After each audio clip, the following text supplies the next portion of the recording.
Buenas noches a todos los presentes aquí en el auditorio y vía streaming a los que nos están viendo. Gracias por estar aquí. De nueva cuenta, a nombre de nuestro director general, les damos a todos la más cordial bienvenida a esta nuestra sesión por parte de la doctora Ana Cecilia Jara Ettinger. Ella es una genetista profesional.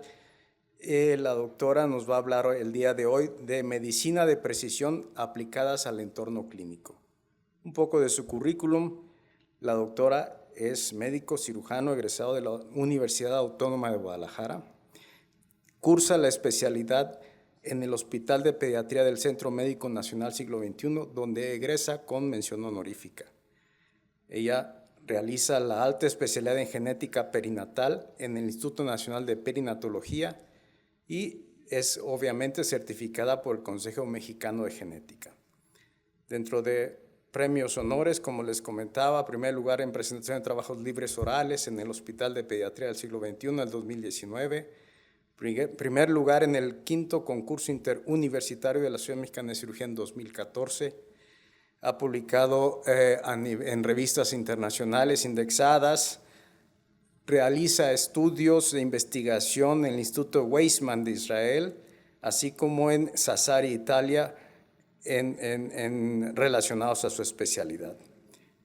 Es miembro activo de la Fetal Medicine Foundation, miembro del Colegio Americano de Genética Médica, miembro de la Sociedad Americana de Genética Humana, miembro de la Asociación Mexicana de Genética Humana desde el 2018, actualmente docente y coordinadora del curso de genética médica de la Residencia de Pediatría en el Hospital Central Norte, Pemex. Así pues, estamos muy contentos de tenerla hoy con nosotros y es de nuevo cuenta un gusto presentarla aquí con este tema tan interesante. Doctora Ana Cecilia Jara Ettinger, sea usted bienvenida.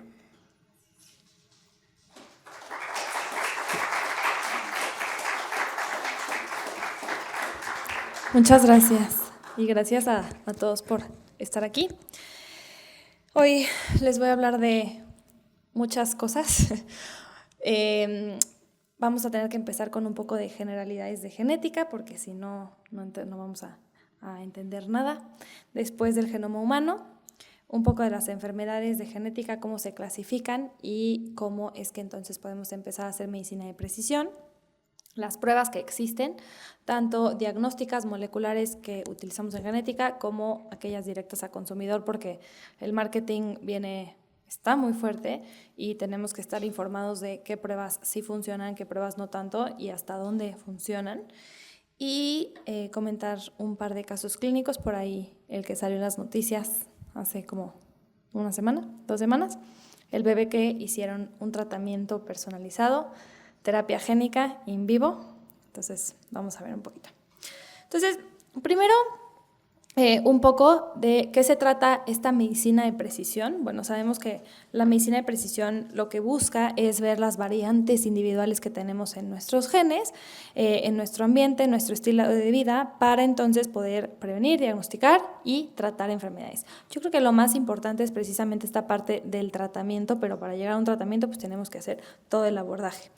Y lo que buscamos es tener un enfoque que sea literalmente personalizado, uno a la medida, no únicamente como lo hacíamos anteriormente con guías de práctica clínica, diagnóstico, tratamiento, sino que más bien desde ver todos los antecedentes que tiene el paciente, poder hacer un diagnóstico más preciso, más a nivel molecular, dependiente de muchos más factores y entonces sí poder dar un tratamiento ya mucho más específico.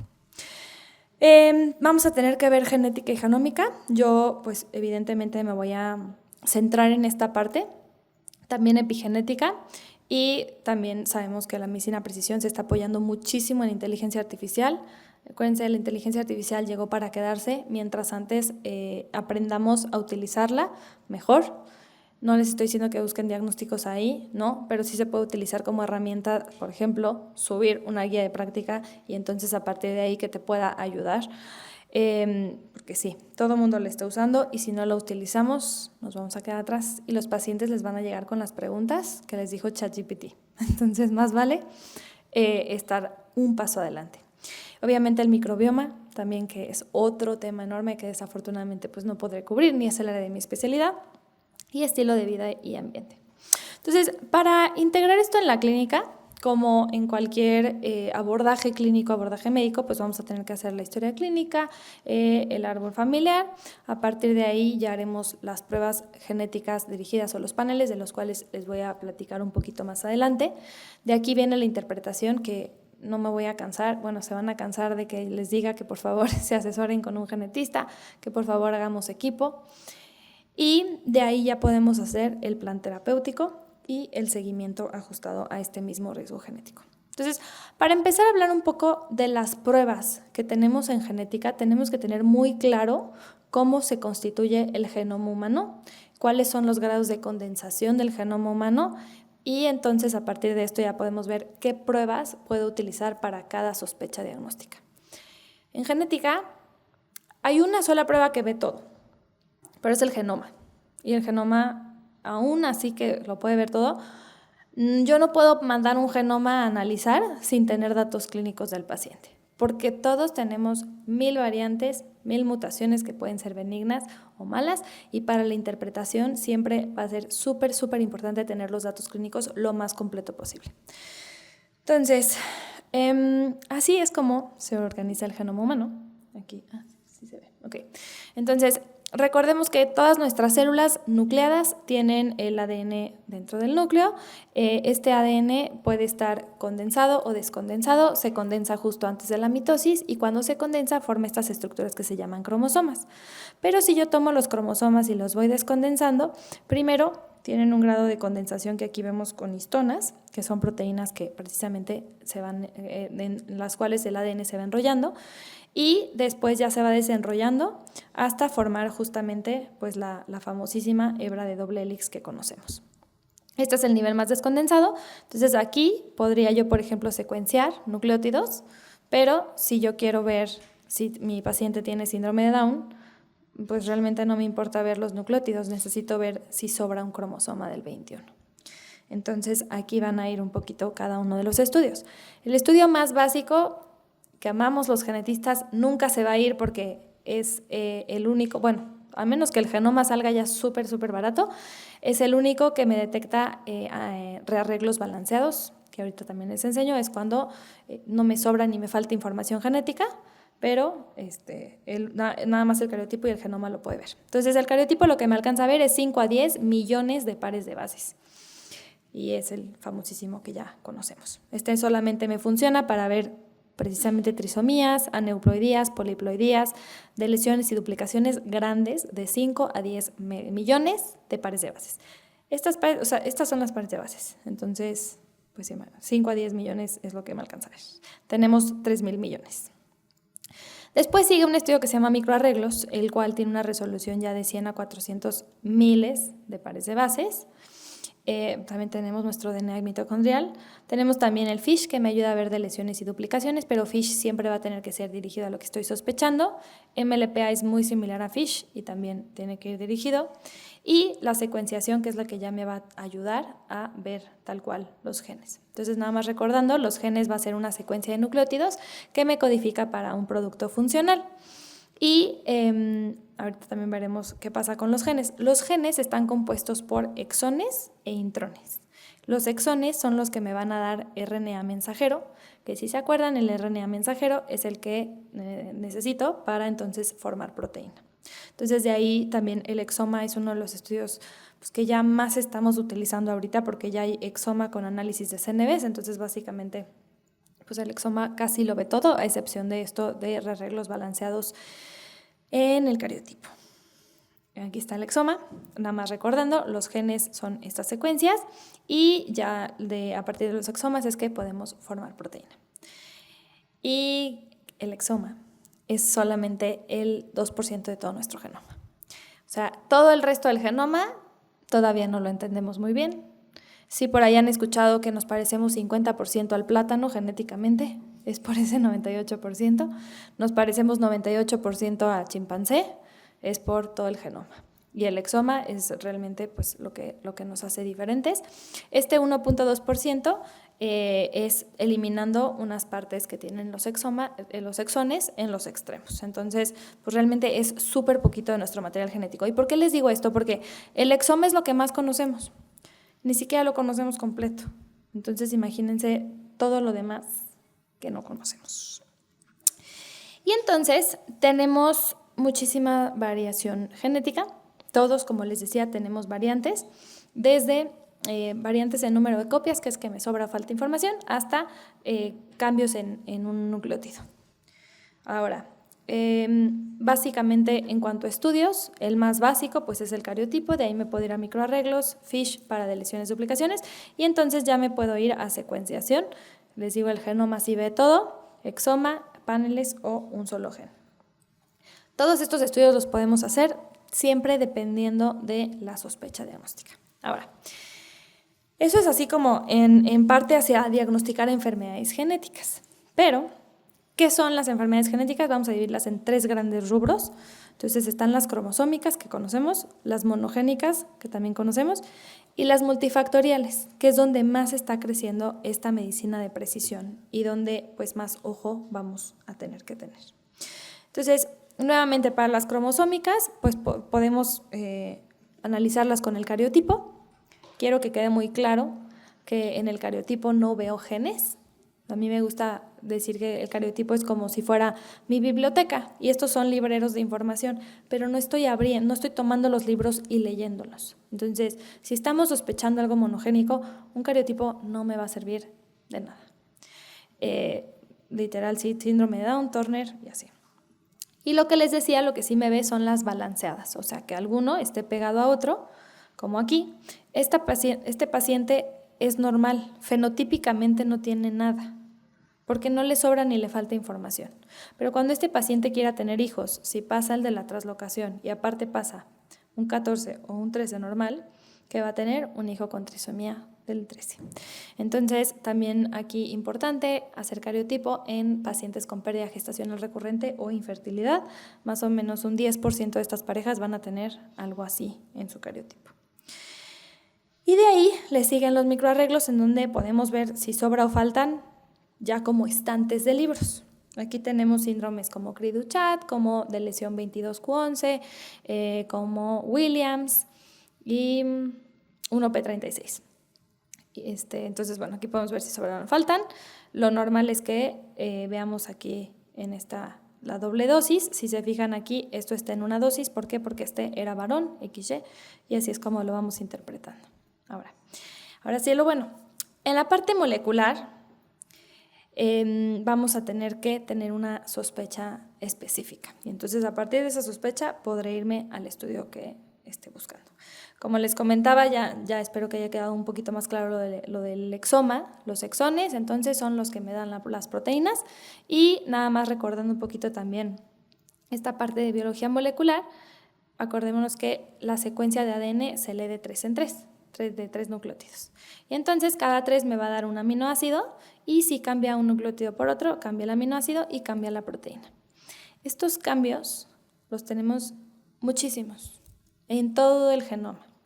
Y mucho de la medicina de precisión que se vende en marketing, no la medicina de precisión real, pero la medicina que se vende en marketing, depende de variantes en un solo nucleótido, como estos, en donde le hacen a un paciente un solo gen y intuyen que por el cambio de uno por otro, no sé, tuvieron 10 pacientes y 5 tuvieron mayor riesgo de diabetes. Entonces dicen, ay, este cambio me da mayor riesgo de diabetes.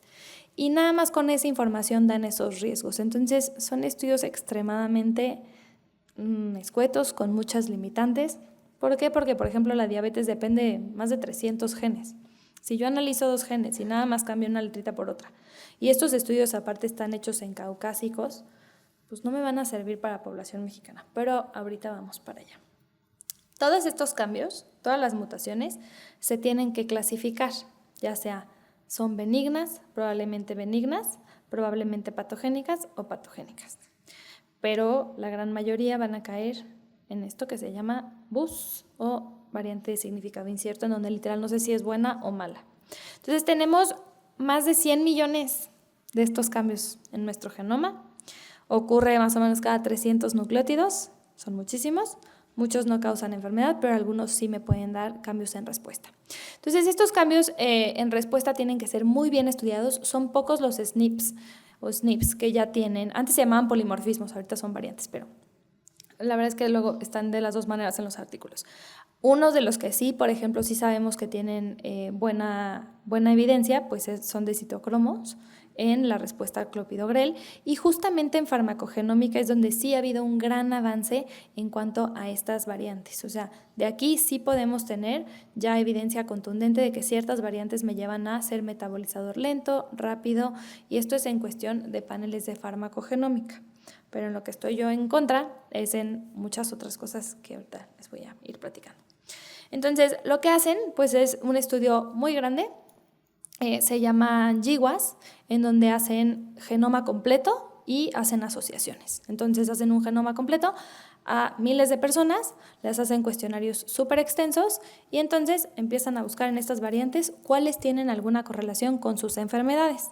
En este caso, con la parte farmacogenómica. Y entonces ya podemos concluir qué variantes pueden hacer que sean, por ejemplo, metabolizadores normales, metabolizadores lentos o rápidos. Entonces, por ejemplo, si tengo un paciente que es metabolizador rápido, a lo mejor necesito una dosis más alta. Si tengo un paciente lento, necesita a lo mejor una dosis más baja. Tengo que tener cuidado con metabolizadores lentos en cuanto a efectos adversos y metabolizadores normales. Y entonces aquí sí ya puedo tener un ajuste más personalizado a el medicamento.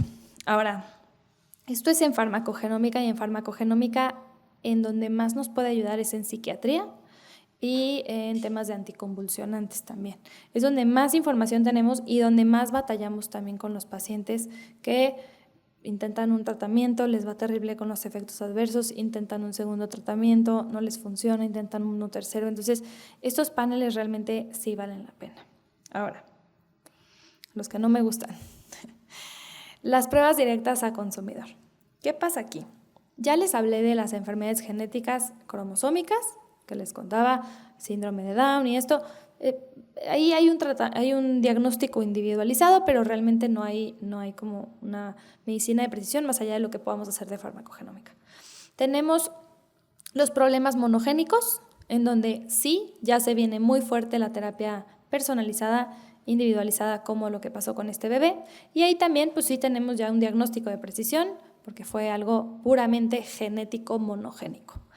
Pero esa no es la realidad para la mayoría de la población. La mayoría de la población somos sanos, no tenemos enfermedades genéticas, pero sí tenemos enfermedades multifactoriales. Dígase diabetes, hipertensión, Alzheimer, hipotiroidismo, enfermedades autoinmunes, casi todas las enfermedades que no son infecciosas. Entonces, aquí ¿qué es lo que sucede? En la herencia vamos a tener, la penetrancia es qué tanto mi genética sí me va a dar la enfermedad. Entonces, pues justo, enfermedades mendelianas que son causadas por un solo gen. Yo tengo la mutación, tengo la enfermedad, no hay de otra. Es acondroplasia, síndrome de Marfan, fibrosis quística, atrofia muscular espinal. Ahí realmente, o sea, si tengo la mutación, tengo la condición, no va a haber hacia dónde irnos. Pero después tenemos algunas que son más difíciles de valorar. Por ejemplo, la diabetes.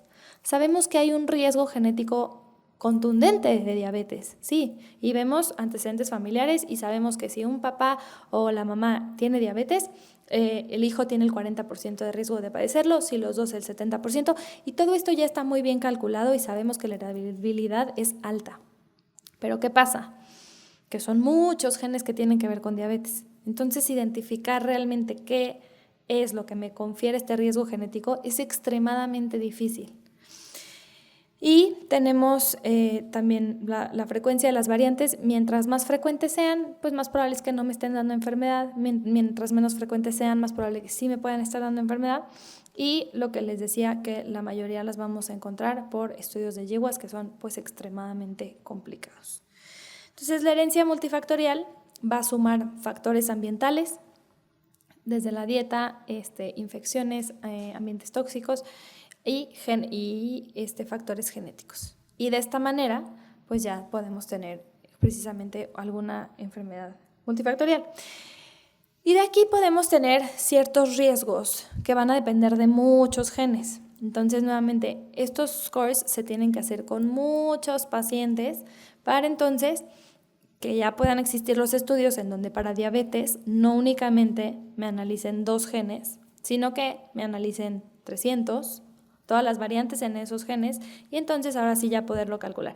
Y yo creo que la inteligencia artificial nos va a ayudar muchísimo en esto, pero todavía no estamos ahí. ¿Por qué? ¿Por qué todavía no estamos ahí? Porque tenemos 3,000, aquí se me fue un dedazo, son 3,000 millones de pares de vasos y 20,000 genes. Y como lo veían, cada 300 pares de bases hay SNPs y no sabemos si son buenos o si son malos. Entonces, nos falta muchísimo por aprender. ¿Qué son los SNPs? Otra vez, es que una persona tiene una A, otra persona tiene una G y otra tiene una T. No son mutaciones, pero con muchos estudios, con muchos pacientes, a lo mejor yo encuentro que el paciente que tenía una A tuvo mayor riesgo de diabetes, el que tenía una G menor y el que tenía una T normal. Pero esto es un solo gen y necesito ver todos los otros 299 que se asocian a diabetes.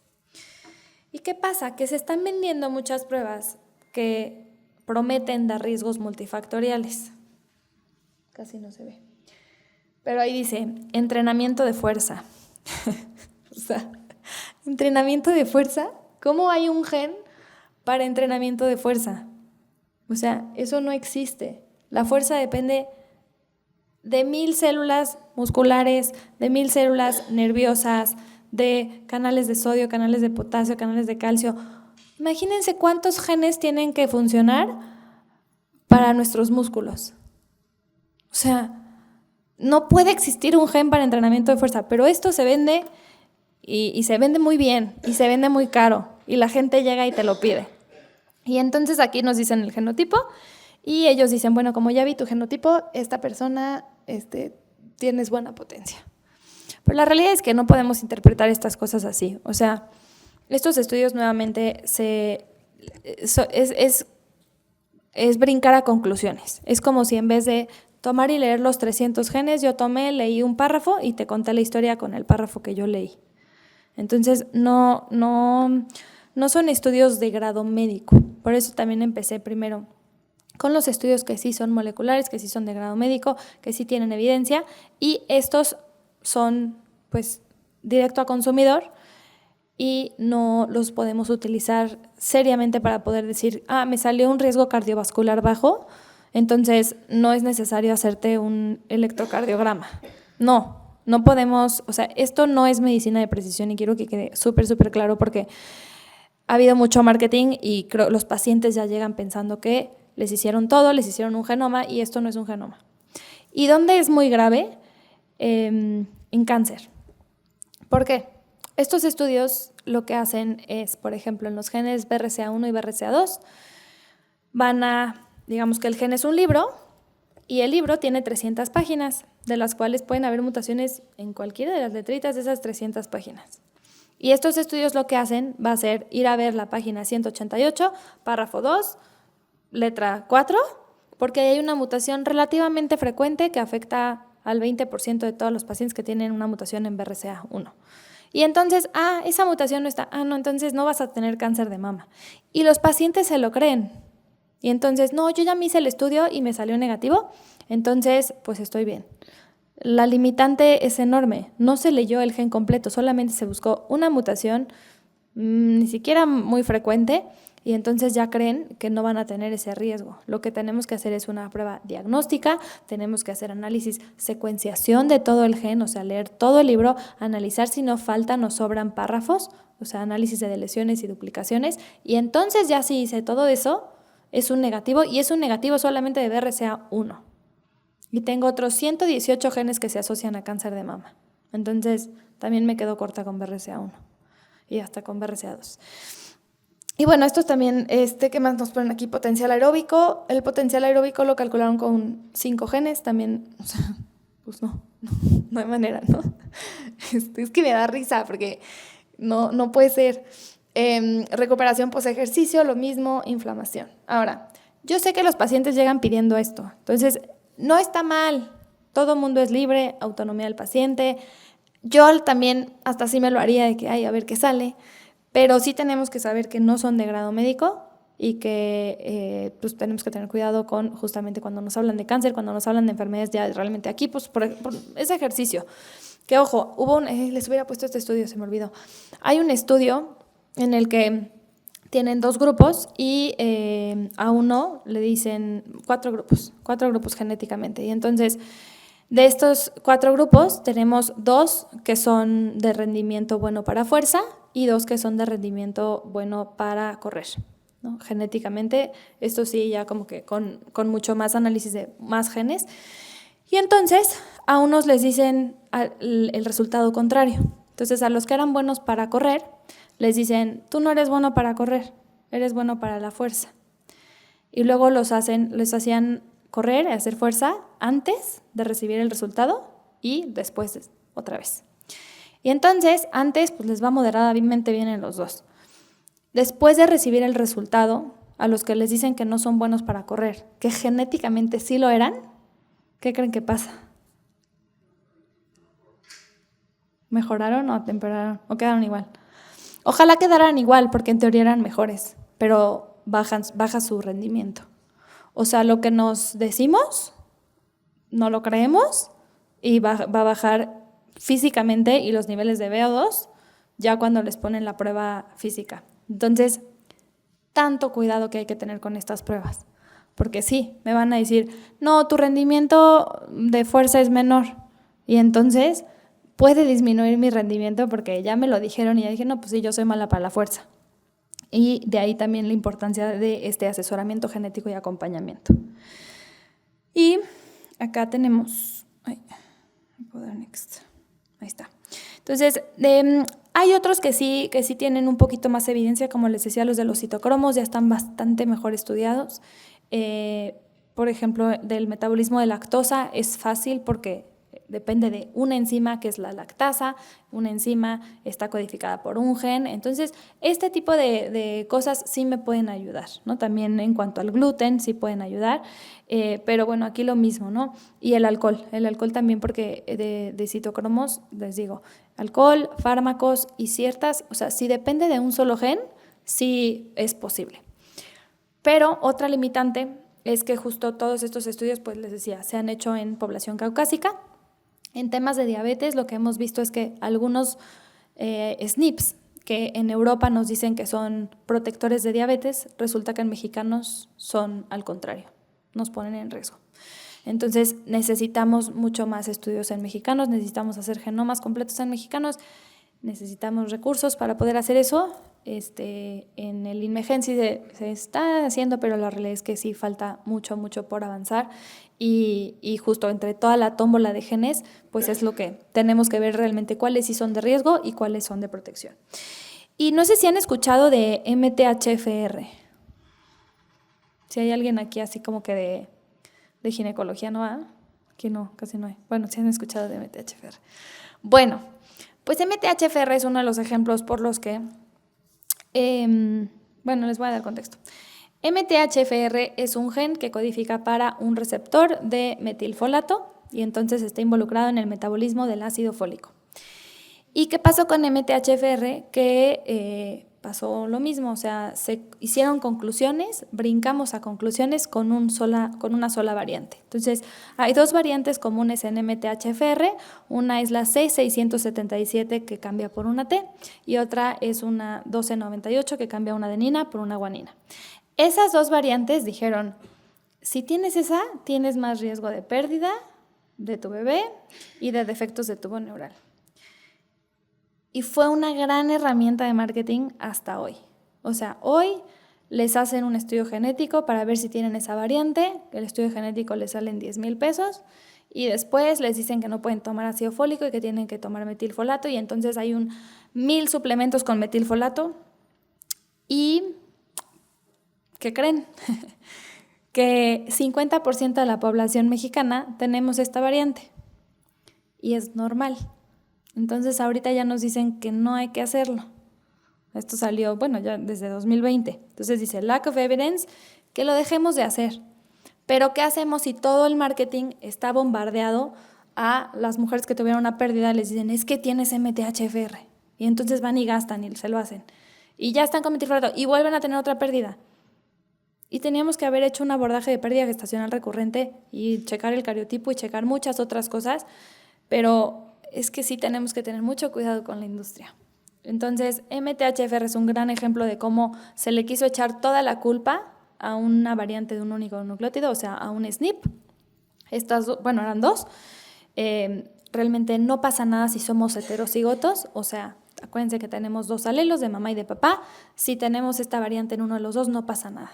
Ya si tenemos en los dos, sí podemos tener algo que se llama homocisteinemia, es una enfermedad monogénica, pero siempre y cuando seamos portadores no pasa nada. Entonces, mucho ojo con este tipo de variantes que se están estudiando ahorita, y este es un gran ejemplo, y yo creo que van a empezar a salir muchos más de este tipo de conclusiones que se sacaban con muy poca información. Y hablando también, yo sí vine a quejarme de todo lo que venden todo el mundo, ¿no? Epigenética.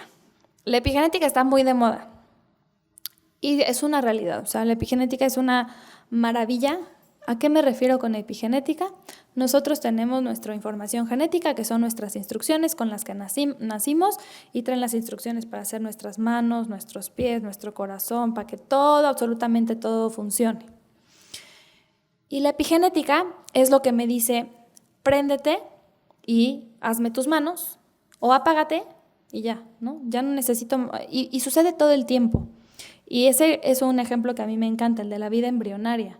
Cuando nos estamos formando necesitamos prender genes Hox que me hacen las manos. Una vez que están hechas las manos ya los puedo apagar. Y suena muy, muy flashy esto de prendido y apagado de genes. Pero sí tiene una explicación más biológica, molecular, que cómo funciona a nivel de la cromatina. El ADN, como les decía, se tiene que leer nucleótido por nucleótido, y la manera en la que se lee, pues necesito que el ADN esté descondensado, porque quien lo lee es el ribosoma. Si se acuerdan, el ribosoma llegaba y me da ARN mensajero y lo va transcribiendo. Y ya después ese es el que se traduce en proteína. Pero si mi ADN está condensado, está todo envuelto en histonas, no puede llegar al ribosoma y no lo va a leer. Entonces, si no lo puedo leer, no me da ARN y no me va a dar proteína. Así es como se apagan y se silencian. Entonces hay ciertas marcas, proteínas histonas, marcas de metilación. La metilación lo que hace es precisamente condensar el ADN. La acetilación lo que hace es quitar, y la desmetilación pues lo hace un poquito más holgado y entonces se puede leer. Esa es la epigenética y sí sucede todo el tiempo. Pero no puedo vender tests de epigenética. ¿Por qué? Porque es extremadamente variable. O sea, como les comento, si yo ahorita me caigo y me raspo, se me va a abrir la piel. Y, pues, ¿qué va a pasar? Va a empezar un proceso de cicatrización. Y va a haber reclutamiento de fibroblastos, y de elastina, y de colágeno. Y todos esos genes están prendidos para darme colágeno, para producir la proteína. Y una vez que ya esté, pues se pueden apagar. Entonces, todo el tiempo tengo ciertos genes prendidos y apagados dependiendo de la célula en la que esté hablando. Las modificaciones epigenéticas se dan todo el tiempo. Las modificaciones epigenéticas se heredan, eso sí, se heredan. No hay un cambio en la secuencia, pero sí sabemos que se heredan a nivel celular y son modificables. Entonces se pueden prender y apagar todo el tiempo. Y dependen en gran parte del ambiente. Entonces aquí tenemos estudios desde ratoncitos, que la mamá come una dieta alta en grasa, se prenden ciertos genes de predisposición a diabetes, a obesidad, y hasta los nietos tienen estos problemas a partir de su epigenética. Pero, ¿qué pasa si yo, por ejemplo, aquí, ¿no? Precisamente, cada tipo de célula va a necesitar diferentes proteínas. E incluso puede variar del momento en el que yo tomo la muestra. Y si apenas estamos entendiendo el exoma, que es lo que me da proteína, y no entendemos el genoma, que son 3,000 millones de pares de bases, tenemos más de 20,000 genes, que tampoco todavía entendemos los cambios en un nucleótido, ¿cómo vamos a entender ahorita, encima de todas estas variantes que ya habíamos visto genéticas, cómo vamos a entender ahora el prendido y el apagado? O sea, es bastante complejo y se hace mediante perfiles. Se hacen perfiles de metilación y medio vemos, pero todavía no es tan específico para decirme tal gen. ¿Y qué pasa con esto de la epigenética? Bueno, que se venden pruebas, por ahí se escuchan también para que no la recomienden, de pelo. Entonces, si te tomo 3 cabellitos y te voy a decir todo. Te voy a decir si eres intolerante al gluten y 20,000 cosas que pues no tienen sentido. Pero los pacientes lo quieren, lo pagan y lo están haciendo. Y lo peor es que también engañan a profesionales de la salud. Entonces yo no quiero que nos engañen a ustedes. Pasa más en profesionales, otro tipo de profesionales de la salud, es más como nutriólogos y así, ahí es donde están cayendo. Pero realmente, si yo analizo, todavía pónganle que se analizaran la epigenética del pelo, pues ¿qué me va a decir? Lo que está en el pelo, o sea, van a estar prendidos genes de queratina, no sé qué más. No va a haber información de otro tipo. Los demás van a estar apagados. Y entonces, mucho ojo, estas pruebas no son todavía medicina de precisión. Medicina de precisión sí, farmacogenética, totalmente de acuerdo. Siempre, por favor, asesórense de un genetista para evaluar qué genes están en el panel y ver si realmente sí nos funciona para el tratamiento que tiene el paciente.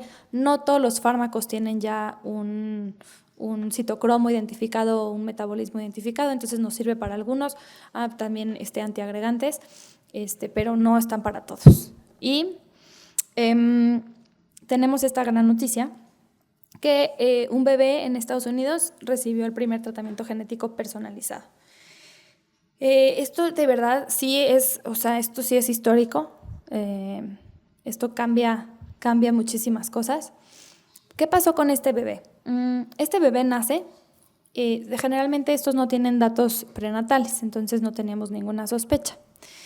Nace bebé y probablemente tuvo crisis convulsivas o le hicieron su tamiz metabólico ampliado y detectaron una probable deficiencia de carbamoilfosfato sintetasa tipo 1, que es una enzima que, de error innato en metabolismo.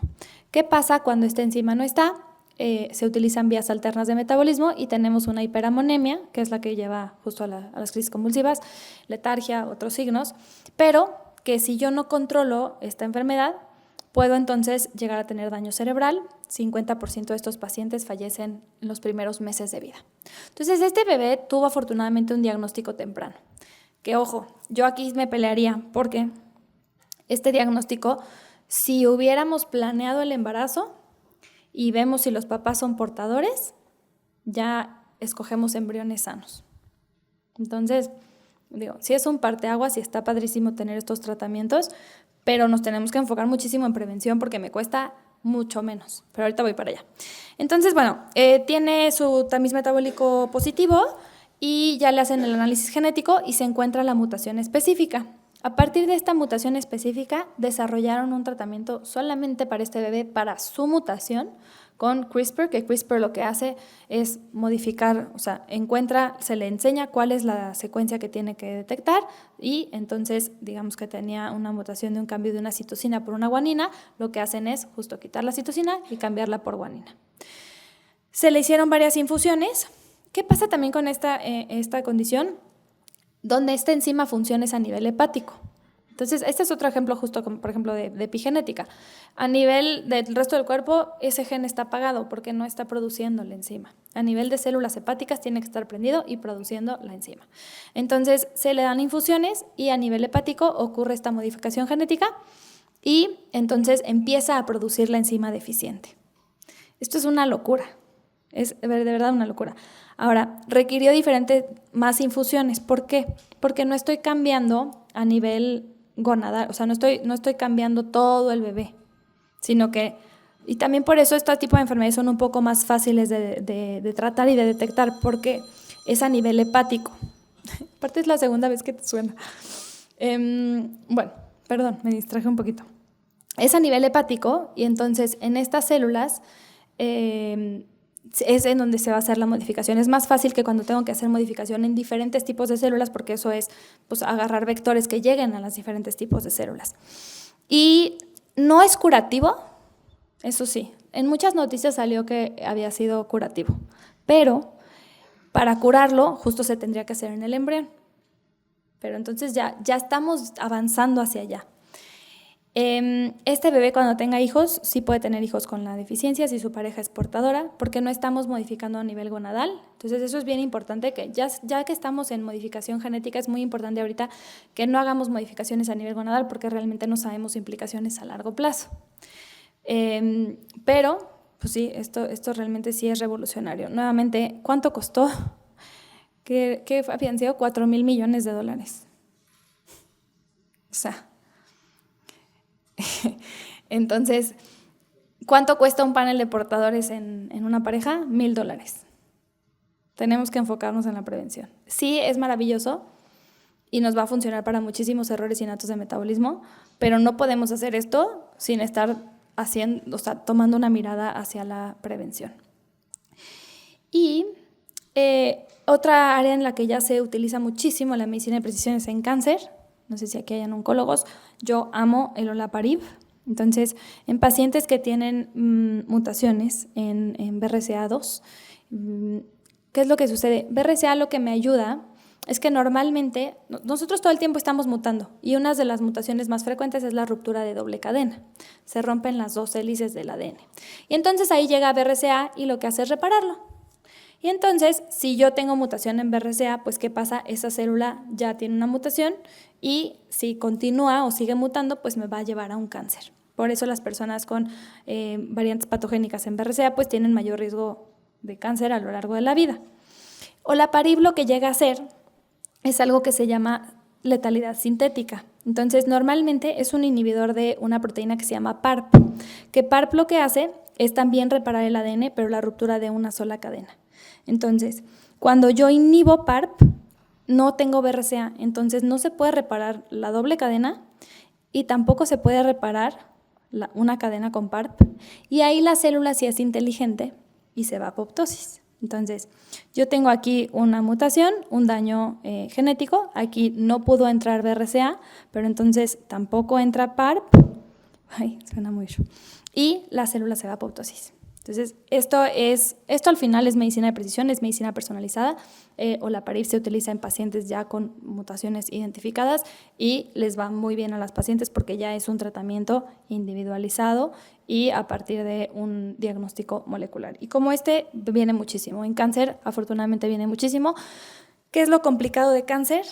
Pues que tenemos muchísimas mutaciones también en cáncer.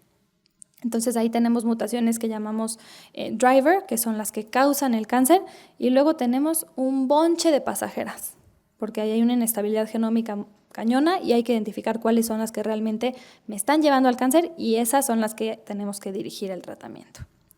Entonces, las ventajas de la medicina de precisión: diagnósticos más certeros y menos pruebas innecesarias. Aquí sí también los quiero invitar a bebitos en UCIN, que no están respondiendo normalmente, que algo no checa, más vale hablar a genética y poder tener a lo mejor un diagnóstico ya preciso. Tuve una paciente que falleció el bebé, pero estuvo 6 meses en UCIN y no hablaron a genética, 9 meses, hablaron a genética hasta los 6 meses en UCIN. Ya lo estudiamos, le hicimos exoma, salió un error innato de metabolismo, iba a ser incompatible con la vida, bebé ya tenía daño neurológico gravísimo. Y la mamá a mí me dice, es que, ¿por qué no les hablaron antes? Si yo hubiera tenido este diagnóstico, yo me hubiera ido a paliativos. Se quedaron endeudados, bebé sufrió 9 meses y al final también terminó falleciendo. Entonces, de verdad, más vale que sobre una atención médica, que podamos descartar lo peor, a que pasen este tipo de situaciones en donde, pues sí, 6 meses en terapia intensiva, pruebas innecesarias, interconsulta a todo el mundo, todos los estudios, excepto faltaba genética. Con tratamientos personalizados pues podremos tener mejor respuesta en temas de anticoagulación y fármacos anticonvulsionantes y la detección precoz e intervención preventiva. Y en esta medicina de precisión entra pues también esta parte que les digo de los paneles de portadores para cuando queramos tener hijos. Y aquí quieren tener hijos, por favor visiten a su genetista antes para evitar este tipo de situaciones. Retos que tenemos: la interpretación. Creo que ya fui súper incisiva en que el genoma es un mundo, no lo entendemos bien todavía, seguimos batallando. Siempre vamos a tener variantes de significado incierto. En cualquier estudio de genética que hagan les va a salir, entonces también por favor refieran al genetista para que sea quien pide la prueba y podamos explicar todos los posibles resultados y también escoger la prueba ideal. Porque sí me llegan pacientes que ya les pidieron cierta prueba y no nos funciona, porque era a lo mejor de estas de directo a consumidor y justo si tenían cáncer y mejor te hubiera hecho un panel de cáncer con los 118 genes de cáncer, leído todos los libros para los 20,000 pesos que ya gastaste. Entonces, antes de cualquier estudio de genética, más vale ir al genetista para ver si es el estudio adecuado. Falta la equidad en el acceso a las pruebas genéticas. Definitivamente se tienen que implementar en sistema de salud pública. Desafortunadamente ahorita están súper limitadas. Lo mismo para infertilidad y pruebas in vitro y tamizaje prenatal, porque ahí nada más estamos haciendo una brecha todavía más grande. La familia que tiene recursos se hace un DNA fetal en semana 10, le diagnostican síndrome de Down, interrumpe el embarazo. La familia que no tiene recursos se entera que el bebé nació con síndrome de Down hasta que nace, alguien tiene que dejar de trabajar y esta brecha salarial, bueno, la brecha en cuanto a recursos y estatus socioeconómico se va haciendo más grande. Entonces es muy importante que nosotros también como médicos aboguemos en este aspecto. Nos tenemos que estar educando continuamente, actualizando porque esto se viene con todo. Tenemos que tener cuidado también con la privacidad genética y la regulación en tema de seguros de salud, porque sí, mientras más tenemos medicina de precisión, pues también podrían ser como dicen, condiciones preexistentes y evitar el mal uso comercial. Okay, lo que espero que ya les haya quedado muy claro. Muy importante, no puedo dejar de decirles que por favor manden al genetista, ahí vemos a toda la familia, vamos a platicar justo de los alcances, de las limitantes de cada uno de los estudios, escoger el estudio indicado dependiendo de lo que estemos buscando.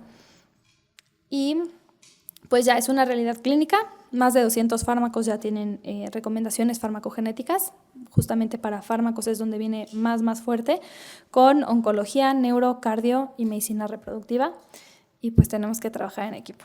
Entonces, ya nada más para concluir, ya saben, solicitadas por un genetista, por favor. No lo manden al genetista ya con sus resultados, porque lo van a hacer gastar doble, de verdad. Se los digo así, de verdad. Asesoramiento genético y autonomía de los pacientes. Cuando los pacientes no se quieren estudiar, cada quien es libre, ¿no? Respetemos de verdad la autonomía de los pacientes reproductiva y también para análisis de precisión o análisis genéticos. Muchas gracias. Yo estoy en el Hospital Infantil Privado. Veo genética médica general, o sea, niños con malformaciones, síndromes, cáncer y mucho de perinatal. Entonces, planeación de embarazo, igual síndromes, malformaciones en el embarazo. Y aquí están mis datos. Muchas gracias.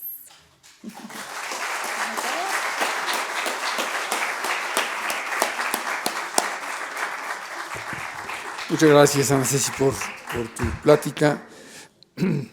Yo me empecé a ilusionar cuando vi que había pruebas para deportistas. Dije, pues voy a buscar un keniano para que se me inyecte y capaz que puedo hacer un maratón en menos de 3 horas. Sería maravilloso. Pero bueno, me decepcionó. Y pasamos a la segunda parte de la conferencia. Si tienen ustedes alguna pregunta, algún comentario, estamos abiertos a ellos. Sí, doctor Galo.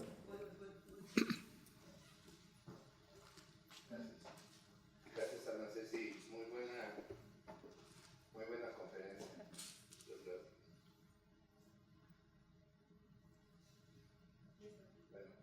Bueno, No, sí. se me ocurren muchas preguntas porque el tema Ya está. es súper importante, novedoso. Tiene que ver mucho con la tecnología, con los recursos humanos y tecnológicos y económicos, pero debe haber, todos podemos ir a consulta con genetistas, de los más chavos de aquí hasta allí, ¿no? Sobre todo si tuvieran una patología en donde la genética me pudiera orientar sobre el tipo de medicamentos que son más sensibles. Pero si pudieras poner en orden de importancia quiénes deben ir a una consulta contigo contra quienes se la pueden saltar, ¿no? Y la segunda pregunta tendría que ver con algo que me llama la atención. hay laboratorios que ofrecen pruebas genéticas y las dividen desde la parte de la herencia, de dónde vienes, qué porcentaje tienes de europeo, de asiático, de negro.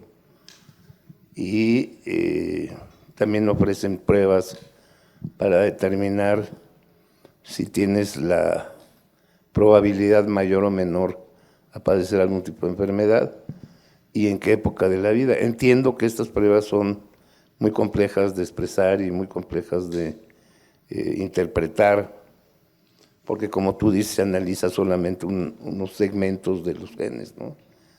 Entonces, ¿qué validez tienen estas pruebas que ofrecen empresas que tú conoces, Genetec y algunas, las americanos que te dan el tema de la herencia a través del análisis de la saliva en la mejilla?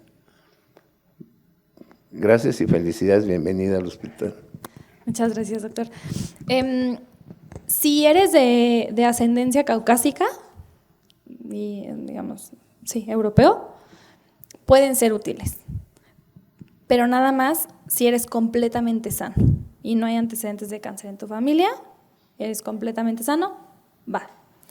Pero justo, si sí tengo cáncer, lo de cáncer no lo puedo tomar.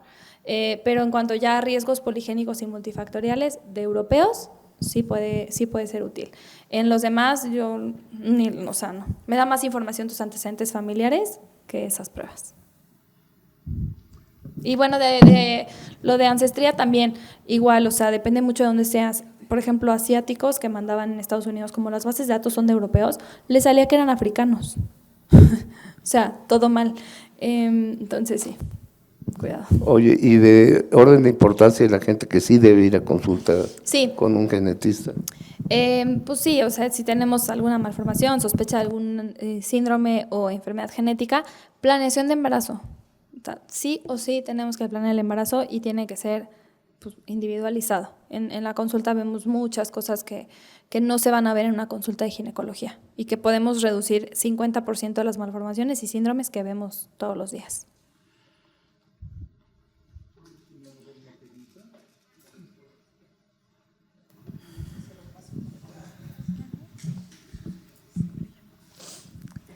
Hola, bueno, antes que nada, muchas felicidades por tu plática, me pareció súper interesante y justo como comentabas con todo esto que está de moda de la epigenética, ¿qué tan cierto es que con nuestros cambios en el estilo de vida y factores epigenéticos podemos modificar que se desarrollen ciertas enfermedades que tenemos por predisposición genética o simplemente hay enfermedades que se van a presentar de que no, sin importar pues lo que hagamos? Sí, enfermedades monogénicas se van a presentar hagamos lo que hagamos. Cuando la mutación está en la secuencia y es una mutación que me causa enfermedad, hablemos fibrosis quística, errores innatos de metabolismo, justo Marfan, neurofibromatosis, todas esas se van a presentar. Pero definitivamente sí, riesgos de predisposición como diabetes, como hipertensión, como Alzheimer, sí, cambios en estilo de vida me pueden ayudar a amortiguar ese riesgo genético. No tenemos todavía porcentajes, no tenemos todavía evidencia contundente de qué es lo que sucede, pero sí disminuyen los riesgos, probablemente a partir de epigenética, y lo que yo siempre les digo es hacer lo que está en nuestras manos. O sea, si ya tienes la información, ni modo que no hagas nada. Sí, estoy totalmente de acuerdo, muchas gracias.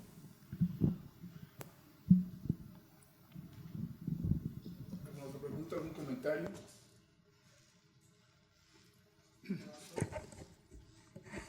Adelante, doctor Parvato. Doctora, también agradezco mucha información, difícil de entender para los que no estamos tan familiarizados. Y bueno, fíjate que en el 2022 se habló de un premio Nobel, una aproximación de un premio Nobel en relación a las enfermedades de mitocondria, aquellas que se transmitían a través de la rama materna, porque la paterna se pierde a partir de que lleva la fecundación y se pierde el cuerpo, que es donde contienen las mitocondrias del padre. Y esas enfermedades van más encaminadas a enfermedad de músculo, enfermedades neurológicas, enfermedades, algunas endócrinas, que tienen que ver mucho con la transmisión de rama materna. No sé si nos puedas ahondar un poquito más en esta noticia que hubo en el 2022. Sí, Lo que encontraron primero de todas las enfermedades mitocondriales, 98% se heredan nuclearmente. Porque en el núcleo están los genes que codifican también para la mitocondria. Y si se acuerdan, la mitocondria tiene 37 genes y de esos genes codificantes de proteína, no recuerdo, creo que son 12, entonces son poquititas enfermedades mitocondriales. A partir de ahí, si mal no recuerdo la noticia, lo que encontraron es que justo antes creíamos que nada más habían mitocondrias maternas. Sí, la mayoría de enfermedades mitocondriales se heredan nada más materno, o sea, cuando la mutación está en la mitocondria. Pero lo que encontraron ahí es que justo cuando entra el espermatozoide sí se vieron unas mitocondrias paternas. Fue como la ruptura de otro dogma, ¿no?, de la biología, que decían la mitocondria es solo de la mamá y ahora sabemos que poquitos del papá. Y en otro sentido también lo que se ha logrado es hacer, ¿cómo se llama? Bueno, es como trasplante. Entonces tú tienes el óvulo de una mujer donado o de la mamá que quiera ser, y quitas las mitocondrias. Y entonces es lo que llamaron bebé de 3 papás, o sea, tenemos 2 mamás, el óvulo, el núcleo de una mamá, las mitocondrias de otra mamá y el espermatozoide. Y eso pues sí también ya se hizo en China, se hizo en México, porque en México no tenemos regulación, pero bueno, es bueno para quienes padecen estas enfermedades. La familia en quien se hizo llevaban, no recuerdo, creo que 6 pérdidas y 3 bebés que habían fallecido en las primeras semanas. Entonces sí es una tecnología pues muy buena, nada más que sí tenemos que ver pues regulación antes. No está bien que vengan a México a ver qué sale, porque en México se puede hacer todo. Ok, gracias. Sí, adelante, adelante. Gracias. ¿Existen factores que alteran la positividad de los resultados de las pruebas de precisión genética? Y si es así, ¿cuál es el más común? No. ¿Qué es lo más común? Que se cambien la muestra, que se equivoquen en el laboratorio. Realmente el ADN es súper estable, por eso podemos, o sea, no necesita refrigeración, no necesita nada. El formol lo deshace, pero lo deshace que no lo puedo analizar, pero que yo tenga mutaciones que no era una mutación, no. He tenido pruebas de paternidad que estaban mal, sí, pero porque se equivocaron en el laboratorio. Todo es en el laboratorio. Sí. Gracias. Cuando se empezó a hablar sobre la conformación del genoma humano, hubo una revolución desde el punto de vista cultural, pero también desde el punto de vista religioso. Y ahí entraron fenómenos de tipo deontológico. ¿Qué tanto deontológicamente tiene que ver cuando uno se empieza a meter en desbaratar un gen o meter mitocondrias, sacar mitocondrias o cambiar proteínas y dar secuenciaciones diferentes? Esto conlleva problemas de tipo religioso y demás, pero ¿cuál es tu punto de vista? Sí, o sea, la religión es un tema. Hasta desde religiones que están en contra de fertilización in vitro, se desechan muchísimos embriones. Entonces, ahí pues sí hay todo un dilema. Yo creo que la reproducción es un derecho, pero bueno, hay quienes lo ven más complicado. Justo esa pareja que vino también por el tema de las mitocondrias, eran no recuerdo de qué país, pero de un país árabe, no sé si de Arabia Saudita o algo así, y también religiosamente estaban siendo muy criticados, al nivel que se fueron a vivir a Estados Unidos. Ya que tuvieron sus hijos, se fueron a vivir a Estados Unidos. Entonces sí es complejo. Bien, no sé, ¿algún otro punto de vista, algún otro comentario? Sí, adelante, por favor. Gracias. Tengo una pregunta. Habla usted de tener un acercamiento al genetista cuando se quiere tener un buen embarazo, ¿no?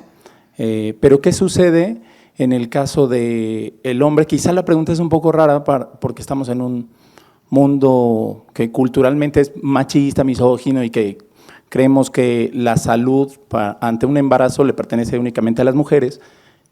¿Qué sucede en el caso de un hombre, digamos que no tiene pareja, pero está en planes de en algún momento tener pues un hijo, también es de vital importancia acercarse al genetista, digamos.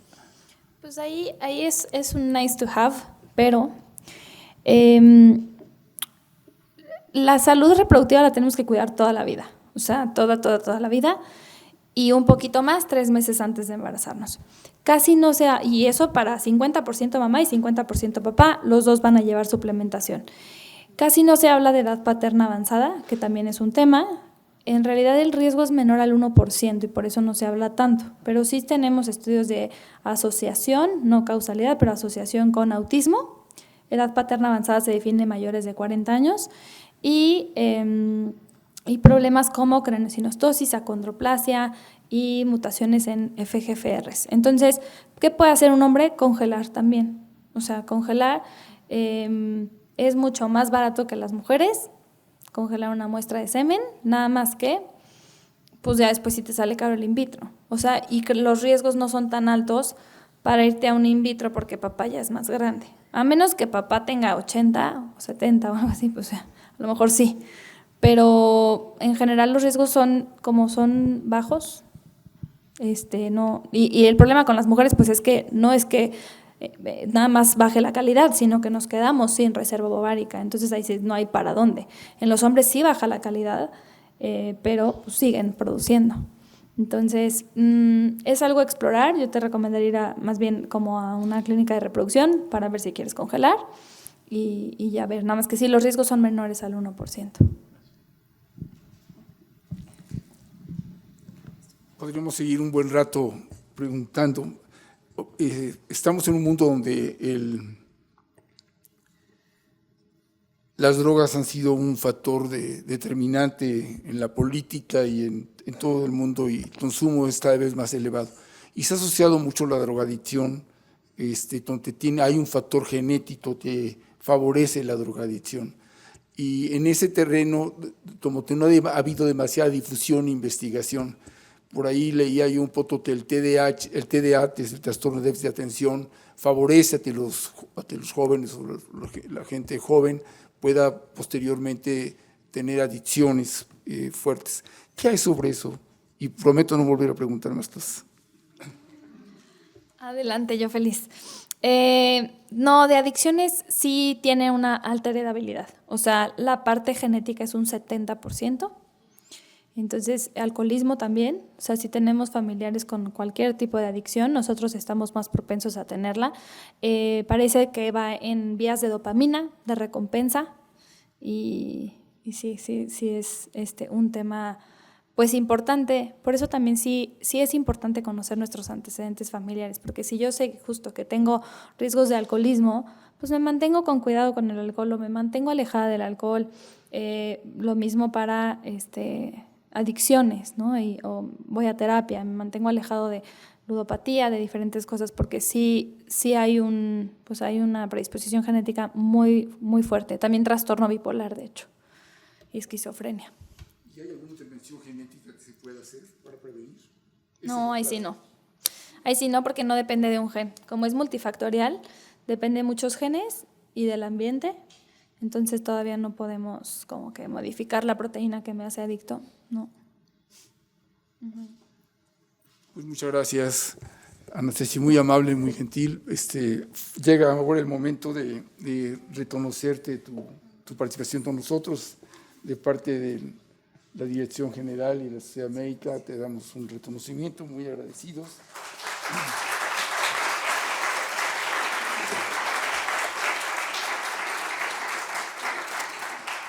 Adicionalmente hemos hecho una rutina de entregarle a todos nuestros participantes una onza de plata. Tiene para nosotros el significado de la Estatua de la Libertad y en la parte de atrás los estudios de todos los estados, que para nosotros, nuestro país es muy importante y nos hace crecer. Y adicionalmente tenemos regalos del hospital, donde tenemos una serie de presentes. Algo que es muy importante para nosotros es el café, la cafeína, ya lo vimos, desde luego. Pero bueno, te pongas la gorra del hospital, es algo muy importante. ¿Me lo pongo ahora? Si tú quieres, te vas a ver más guapa. tenemos otros regalos, tenemos algo para... USB para que ya tenga, perfecto. La memoria es para que no nos olvides. Sí. ¿Sí? Muchas gracias. Muchas gracias, doctor. Muchas gracias.